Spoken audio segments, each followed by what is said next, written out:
그대 잠깐 눈을 붙일 때 나는 마음에 물을 붙여요 비밀의 나만의 초콜릿 hello everyone, আসসালামু আলাইকুম। কি অবস্থা সবার? আজকে চলে এসেছি তোমাদের সাথে কিছু র্যান্ডম ব্লগ শেয়ার করার জন্য। আজকে আমাদের ক্লাস হচ্ছে বিকেল 3টায়, কিন্তু আমি আজকে বেশ সকাল সকাল ক্যাম্পাসে চলে এসেছি। আজকের ওয়েদারটা বেশ গ্লুমি, বৃষ্টি হবে মনে হচ্ছে, আর অলরেডি বৃষ্টি শুরু হয়ে গিয়েছে। এই দেখো, যে প্ল্যান করেছে আজকে ক্যাম্পাসে ঘোরার সেই প্ল্যান করে অন্য কোথাও চলে যাওয়াটা কি অন্যায় না তোমরাই বলো। আজকে আমার অনেক ইচ্ছা ছিল আমাদের এই নতুন শাটল কারে ওঠার, but we were unlucky that day. আমরা আসলে শাটল কারে উঠতে পারিনি।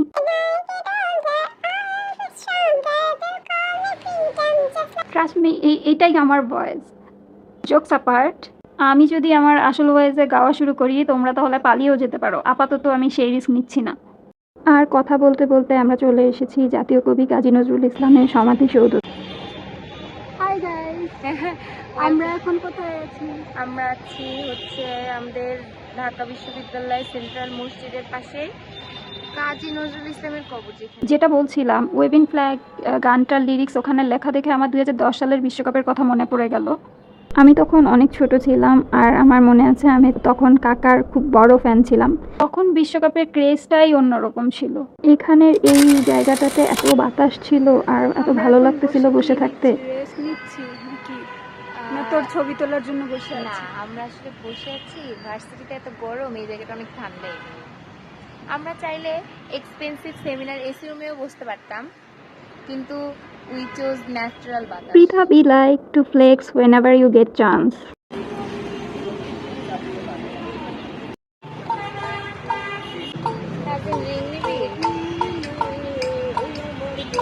তারপর আমরা চলে আসি চারুকলাতে, কিন্তু চারুকলায় ঢোকার আগে আমরা হচ্ছে রাস্তার দুই ধারে যে স্ট্রিট শপগুলো থাকে সেগুলো এক্সপ্লোর করছিলাম।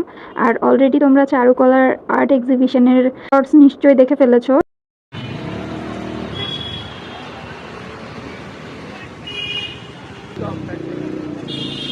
এই একতারার মালাটা সুন্দর না? আমার কাছে অনেক ভালো লেগেছে। অ্যাকচুয়ালি আমার মাটির এবং কাঠের সব জিনিসই ভালো লাগে। এটা একটা আর্ট গ্যালারি। এখানে হচ্ছে আমাদের নকশি কাঁথায় যেই চিত্রগুলো সেলাই করা হয় সেই চিত্রগুলোকেই মিনি কার্ড ভার্সনে বিক্রি করছিল ওরা।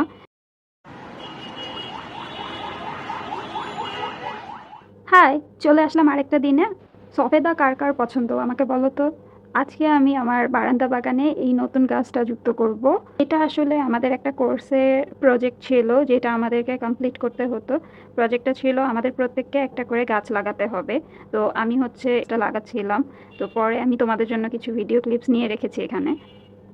আমাদের প্রফেসর একটা সুন্দর কথা বলেছিল যে তোমার যদি এবিলিটি থাকে তাহলে তুমি অন্যকে গাছ গিফট করো, আর পসিবল হলে তুমি অন্য কারো জমিতে গিয়ে গাছ তার পারমিশন নিয়ে সেই জমিতে গাছ লাগাই দিয়ে আসো। এভাবে যেখানেই তুমি যাচ্ছ সেখানেই চেষ্টা করো একটা করে গাছ লাগিয়ে দেওয়ার। এতে করে অ্যাটলিস্ট আমাদের যে গাছের সংকট তৈরি হয়েছে সেটা কিছুটা হলেও কমবে। এই তো প্রায় শেষ আমার গাছ লাগানো। আর সেদিন আরেকটা গাছ এনেছিল চাচ্চু, সেটা হচ্ছে স্নেক প্ল্যান্ট।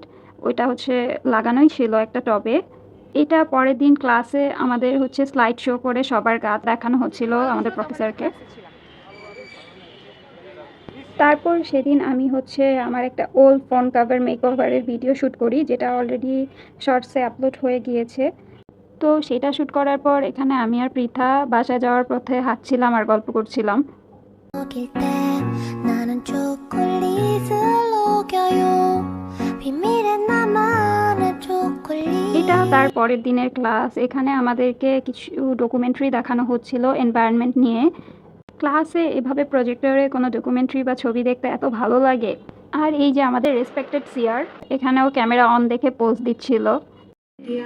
উপকূলীয় অঞ্চলের মানুষের জীবন যেন এই সুন্দরবনকে ঘিরে, কিন্তু জলবায়ু পরিবর্তনের কারণে বাড়ছে দুর্যোগ, বাড়ছে লবণাক্ততা, হারিয়ে যাচ্ছে। এই র্যান্ডম ব্লগে আমি তোমাদের সাথে আমার কিছুদিনের ছোট ছোট কিছু ক্লিপ শেয়ার করলাম।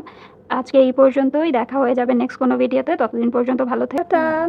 한 입에 쏙 들어갈 때에 마법